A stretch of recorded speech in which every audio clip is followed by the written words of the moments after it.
Alors je te rappelle avant de commencer cette vidéo que dans la précédente, il y a la possibilité pour toi de poser des questions pour une putain d'FAQ. Ouais, alors n'hésite pas à aller voir la vidéo, le lien est dans la description, pose ta question, soit intelligent, soit drôle, soit tout ce que tu veux. Bien le bonsoir jeune viewer, bienvenue dans cette nouvelle vidéo. Tu l'as vu avec la miniature de titre, aujourd'hui c'est El Famoso lecture manga. La miniature, je me suis cassé le bras à porter cette pile de livres parce qu'il y en a 25. J'ai lu 25 livres en un mois, ça fait presque un livre par jour quoi. Comme je te l'ai dit tout à l'heure, n'hésite pas à aller dans la description, il y a la vidéo pour poser ta question pour la FAQ. N'hésitez pas à poser toutes les questions que vous souhaitez. Et puis bien on y va, c'est parti pour cette énième lecture manga. Vas-y, lance le jingle.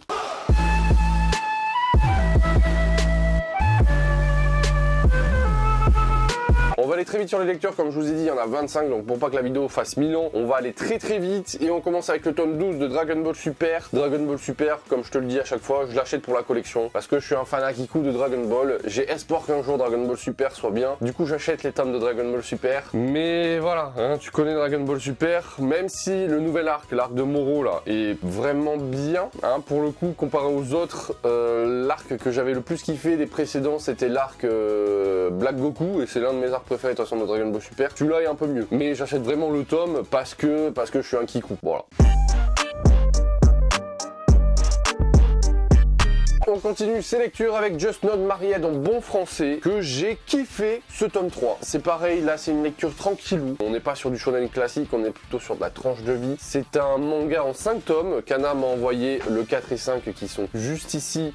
Et j'ai très hâte de finir l'histoire. Voilà, c'est un petit truc sur la relation de couple, sur les situations qu'on peut vivre dans un couple. Je vous en ai déjà parlé, moi ça me parle parce que bah voilà, je suis en couple, j'ai une vie d'adulte, tout ça tu connais. Et du coup c'est un petit manga bien sympa que je vous conseille si vous voulez voir autre chose du manga, si vous voulez découvrir autre chose du manga plutôt que de rester sur du shonen classique comme je le fais 90% du temps. Je suis très content que Kana m'ait fait découvrir ce petit tome parce que c'est vraiment top. Just Not Married en bon français, je vous le conseille si vous voulez découvrir autre chose. On continue avec un tome que j'attendais impatiemment, c'est le tome 25 de Blue Exorcist. Blue Exorcist, je suis dégoûté à chaque fois que ça sorte aussi peu régulièrement, parce que c'est du très bon. Là, comme je vous le disais dans la lecture précédente, mais c'était genre il y a un moment, on sent la fin de l'histoire, et ça y est là, on entre dans le vif du sujet. J'adore Blue Exorcist, je vous le conseille à chaque fois, si vous connaissez pas, oubliez l'animé, lisez les tomes, c'est beaucoup mieux. C'est un shonen qui est tellement sous-coté, qui est tellement sous-connu, c'est vraiment dommage, parce que ça a vraiment l'âme d'un grand shonen et moi je surkiffe, surtout qu'en plus les dessins sont magnifiques, l'histoire est complètement dingue. On parle d'un sujet qui est très sensible en France, la religion, même si c'est shonenisé, hein, que c'est le combat des gentils contre les méchants, c'est le combat des exorcistes contre les démons, tu vois, c'est très shonenisé, mais le fond et la forme sont de type religieuse, et franchement c'est tellement bien joué de la part de l'auteur, parce que c'est une auteure, c'est tellement bien joué que moi je surkiffe Blue Exorcist. À chaque fois j'ai très hâte que les tomes sortent, mais comme je te le dis, ça sort pas régulièrement et ça me frustre un petit peu. Mais voilà, Blue Exorcist, le tome 25, je vous le conseille. Je vous conseille de toute façon toute la série Blue Exorcist parce que Blue Exorcist, c'est la vie. Oui, c'est la vie. On passe à Hitman, les coulisses du manga, tome 2. Je vous en avais parlé sur Instagram en vidéo IGTV. N'hésite pas à aller me rejoindre sur Instagram, le lien est dans la description. Voilà, je vous avais fait un petit 3 minutes manga. C'est un manga qui ressemble beaucoup à Bakuman et je vous le conseille aussi si vous avez été fan de Bakuman. Parce que là, au lieu d'être au point de vue de l'auteur, on est au point de vue de l'éditeur. Et ça change vraiment tout. Surtout qu'en plus, Kujiseo fait très bien le travail, autant au niveau dessin que histoire. C'est ultra intéressant, c'est ultra immersif. Tu t'as pas le temps de t'ennuyer. Franchement, moi, j'adore Hitman, je vous le conseille fortement si vous ne connaissez pas, actuellement 3 tomes, donc c'est plutôt cool pour commencer la série. C'est édité chez Pika, d'ailleurs merci Pika Édition de m'avoir envoyé ce tome de Hitman. On mélange un peu tout, un peu tranche de vie, shonen, il y a une aventure, enfin c'est une aventure, c'est une ligne directrice que tu as envie de suivre. Il y a aussi une petite relation platonique, on va dire ça comme ça, qui s'installe, et tu sais pas comment ça va se dérouler, etc. Franchement j'adore, il y a plein de trucs dans ce manga qui font que c'est un putain de bon manga, donc Hitman, si vous ne connaissez pas, je vous le conseille, n'hésitez pas à aller checker ça en librairie.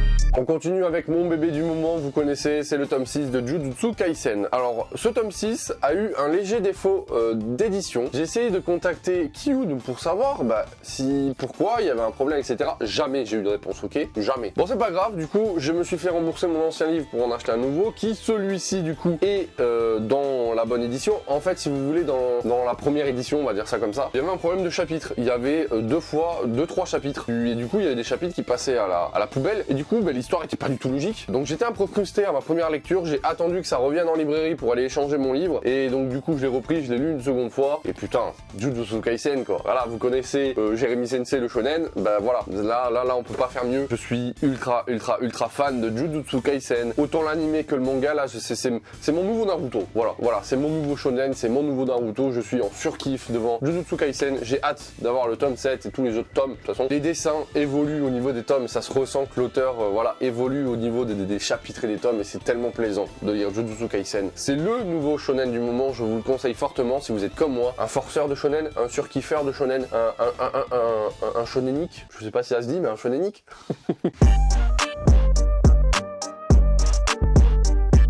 On continue avec le tome 97 de One Piece. Bon là, j'ai pas besoin de présenter One Piece, j'ai pas besoin de vous dire que c'est super génial, c'est trop cool, c'est machin. Par contre, j'ai besoin de vous dire que là, si vous voulez commencer la collection de One Piece, bon courage, parce que 97 tomes, ça commence à faire. Hein. Je vous l'avais dit la dernière fois en lecture manga, il y a un moment, hein, que j'avais terminé les One Piece, donc ça y est, je suis à jour, moi je suis trop content. 97 tomes, ça me prend une longueur. Je te mettrai une photo sur Instagram. Au moment où cette vidéo sortira, je te mettrai une story. Je suis dégoûté parce que je suis obligé de la re-ranger, parce que ça prend trop de place. Voilà. Bref, du coup, ce tome 97, on est sur l'arc Wano, on commence la bataille sur Onigashima pour pas spoiler, et voilà, c'est du grand Ichiro Oda. One Piece, je sais pas si vous le savez, mais a dépassé les 1000 chapitres, c'est juste incroyable. On va bientôt dépasser aussi les 1000 épisodes de l'animé, ça va être dingue. Cette bataille, quand elle sera disponible en animé, ça va être incroyable. Donc voilà, petit tome de One Piece, là c'est pareil, je lis les scans, mais de temps en temps je me les relis en tome pour me taper un petit kiff. Par contre, j'ai juste un petit coup de gueule à passer sur les tomes de One Piece, c'est les putains de traductions en français là, c'est les prénoms, ils nous sortent des trucs, mais frère, pourquoi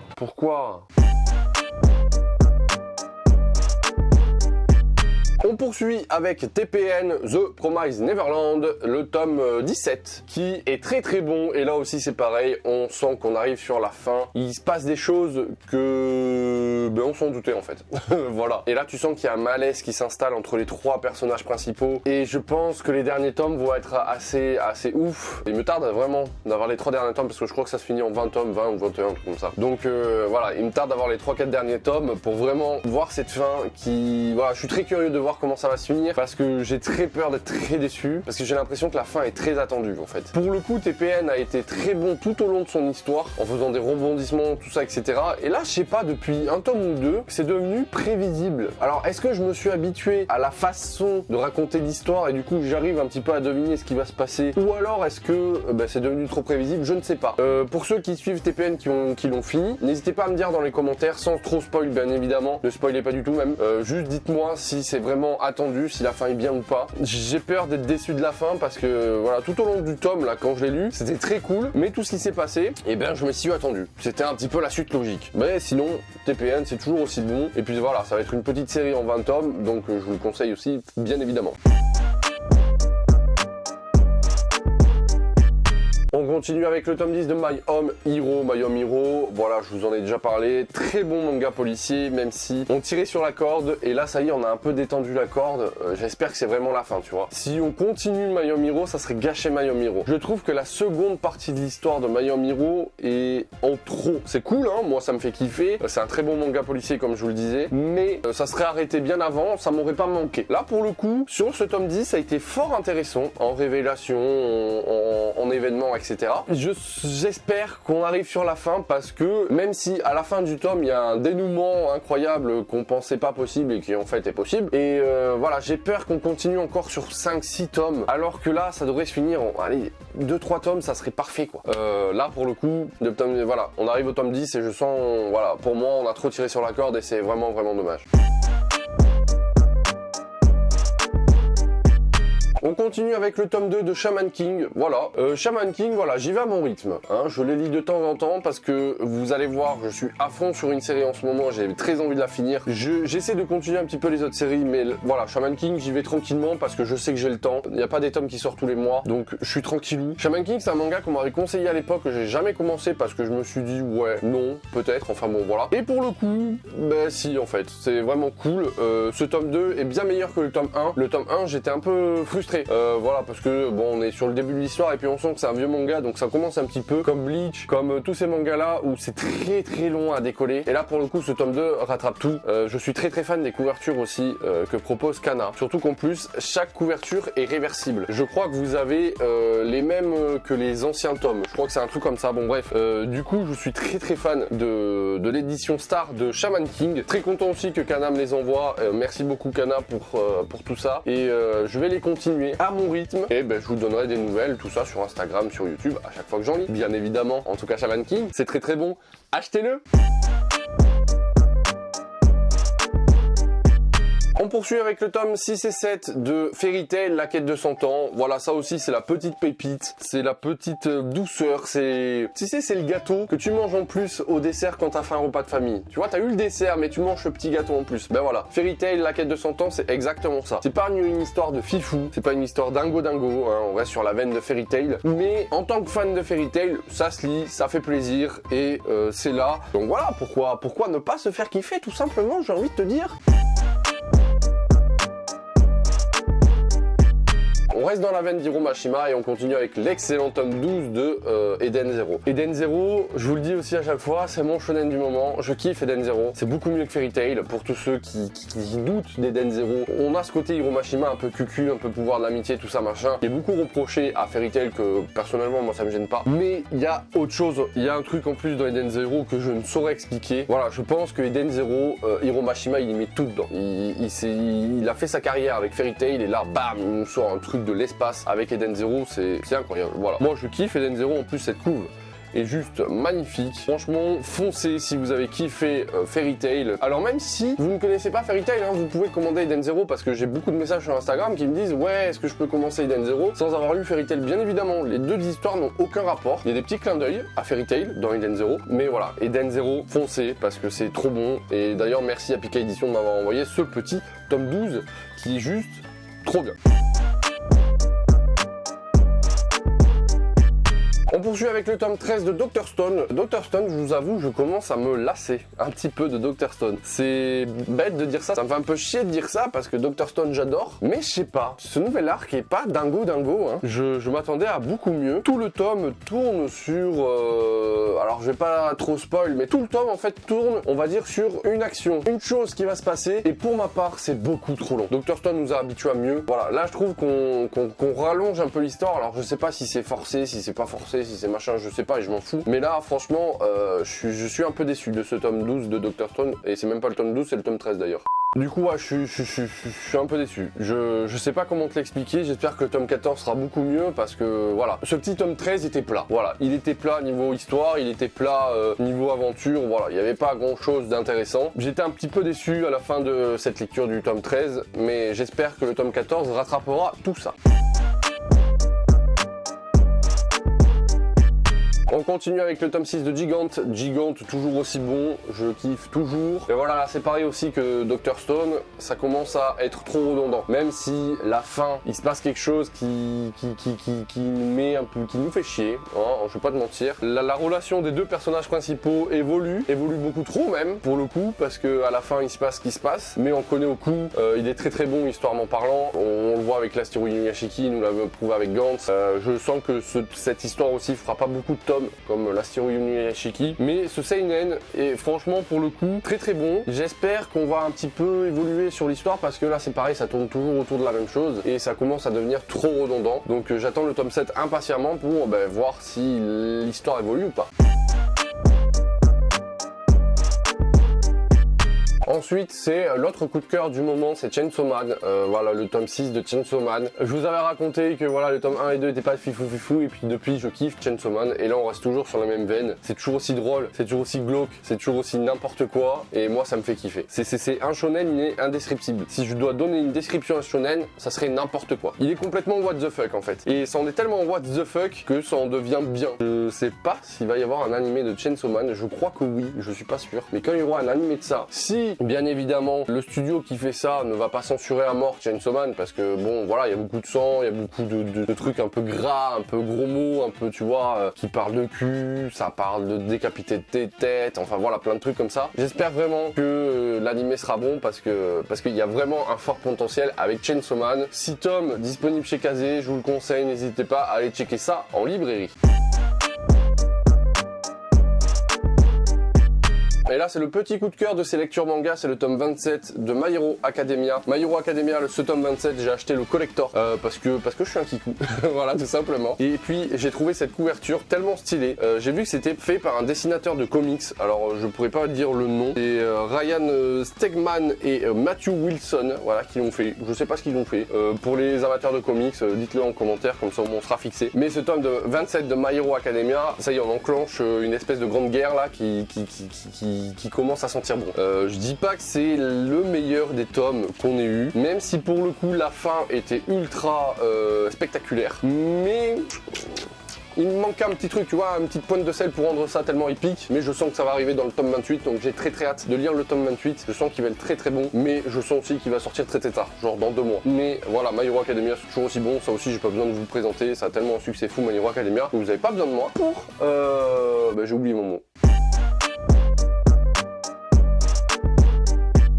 Ensuite, il y a eu le tome 16 et 17 de Fire Force. Là aussi, Fire Force, c'est juste trop bien. Moi, je kiffe Fire Force, Atsushi Okubo. Pourtant, j'étais pas très fan de Soul Eater. Enfin, j'étais pas très fan. J'ai bien aimé, tu vois, mais c'était pas oufissime. Autant Fire Force, je kiffe à fond. J'ai même arrêté de regarder l'animé pour pas me spoil le manga, parce que j'adore tellement lire le Fire Force que j'ai pas voulu me spoil en regardant l'animé. Et du coup, on continue toujours sur l'histoire. Et là, pour le coup, Fire Force reste tout le temps dans sa lignée. Il n'y a aucune dérive, et ça, j'aime bien. Parce qu'au moins, on sait où on va, on sait qui on voit, on sait d'où ça vient, etc., etc.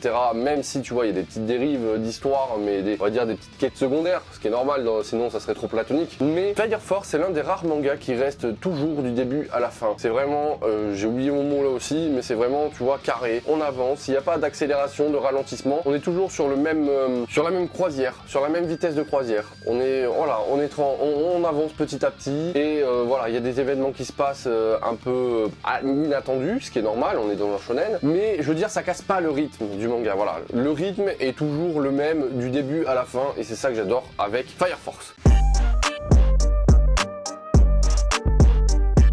Alors après, là par contre il y a du lourd parce que c'est le tome 13, 14 et 15 de Demon Slayer. Waouh, quel arc de malade dans ces 3 tomes. J'ai surkiffé ma lecture. Le tome 13 et 14 sont sortis en même temps et le tome 15 est sorti ce mois-ci. Heureusement que l'anime est sorti parce qu'on aurait pu perdre une pépite en France. Ça aurait été vraiment dommage. Je surkiffe Demon Slayer. Vous êtes pas prêts. Pour ceux qui suivent que l'anime, vous êtes pas prêts, vous êtes pas prêts. Je vous avais dit dans mes lectures précédentes que j'espère que Demon Slayer allait évoluer parce que c'est toujours Tanjiro part en mission, il découvre un boss, il le bute, il est complètement niqué, donc il va à l'infirmerie, il se fait guérir, il repart en mission, il découvre un boss, il le bute, mais il s'est fait niquer. Tu vois, c'était un peu trop redondant. Là, pour le coup, ça y est, la redondance a été cassée, on commence sur un nouveau truc. Voilà, les choses sont prises au sérieux dans le monde de Demon Slayer, donc il commence à se passer des choses, à avoir des changements, et c'est très intéressant, donc j'ai très hâte de lire la suite de Demon Slayer. Et voilà, ça aussi c'est pareil, c'est un putain de shonen qu'on aurait pu perdre, et heureusement que l'anime est sorti, parce que voilà, on nous a sauvé, là on nous a sauvé un très bon shonen. Et enfin, pour terminer ces lectures manga, c'est ce que je vous parlais tout à l'heure avec Shaman King, c'est qu'en ce moment je suis à fond sur Slam Dunk, donc j'ai lu le tome 8, 9 et 10 de Slam Dunk. Ils sont très épais hein, pour votre gouverne, donc ça prend un petit moment à lire, mais qu'est-ce que je kiffe Slam Dunk. C'est un shonen incroyable, c'est un très vieux shonen, enfin très vieux shonen, je crois qu'il date des années 80-90. C'est quelque chose que j'avais entendu parler. On m'avait dit c'est très cool, nanana. Je suis trop fan de Slam Dunk. C'est un manga incroyable. C'est un mélange de GTO et de Kuroko, mais sans tout le côté pouvoir shonenique que Kuroko, mais en gardant tout cet aspect basket, sport, compétition. Et ce petit côté GTO avec l'humour, avec les bagarres, tu vois, ce genre de truc. Putain, ça c'est la recette miracle. Ça c'est une putain de recette et je comprends pourquoi Slam Dunk est autant adoré par ses fans. Je comprends pourquoi il a autant marché à l'époque et je comprends pourquoi les fans forcent avec Slam Dunk parce que c'est juste incroyable. Merci Kana d'avoir refait une édition et merci de me les envoyer parce que sans vous, j'aurais pas pu découvrir Slam Dunk ou alors je l'aurais connu beaucoup plus tard et donc j'aurais perdu une pépite. Voilà mes amis, c'est tout pour ces lectures manga. J'espère que vous avez kiffé cette vidéo. Si c'est le cas, n'hésitez pas à mettre le pouce bleu, n'hésitez pas à commenter, à vous abonner, etc. Mais je crois qu'on a tout dit. Cette vidéo a été pour le coup très rapide, mais il y a quand même 40 minutes de rush, donc le montage va être très long. Hein. Je vous dis à bientôt pour de prochaines vidéos. C'était Jérémy Sensei. Bisous.